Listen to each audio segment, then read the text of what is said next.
My name is William Eriksson. I'm a market area development manager and I'm responsible for animal welfare products within DeLaval. And I'm here today to tell you a little bit of how we have planned our water system. Here you can see we have our water troughs, and that is the kind of core of the water system here at the Hamra Farm. We have these placed all over the barn, so we have many of these, and it's a purpose with that. We really want to make sure that we have plenty of water always for the cows. So as you can see here, we have water troughs all along the alley. Here we are at the alley along the feed table. So this is a little bit longer water troughs, but you can also see that we have further troughs all along the way. So it's always very close for any cow that needs to drink, and that we consider as very, very important. Because we used to say that water is actually the cheapest feed we have. Always make sure that she has access to clean and fresh water, because then she has the possibility to produce most amount of milk.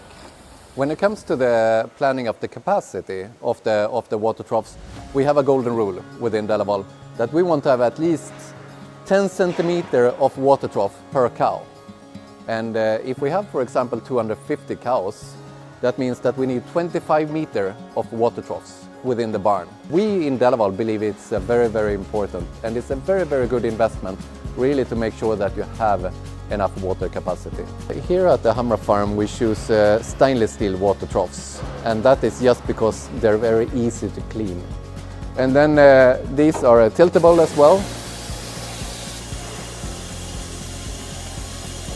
We have a circulating system of the water, because this is isolated barn, but we are actually in the middle of Sweden, where it can be quite cold in the winter.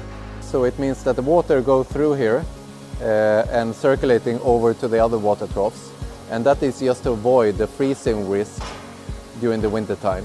We need to make sure that the water valve has enough water capacity, so a cow can stand here and she doesn't run out of water while they're drinking. So this one has a capacity of 32 liters per minute. You might also see that we have a manure robot here cleaning all the alleys and cross passages, and then it's important not to have too much water on the alleys. So we have installed water drainage. So another thing to think about is where to place the water troughs, because as you can see here, it's in the cross passage. It's not in the way of the alley. What is very, very important is to make them wide enough, because here a cow should be able to stand and drink freely, undisturbed, and other cows should at the same time be able to pass here, both ways. So you should have at least the width of 2 cows being able to pass behind this full-grown cow. Okay, so now we are in the VIP area, so it's the area for special treatment of cows, where we are very close to the VMSs, just behind them actually.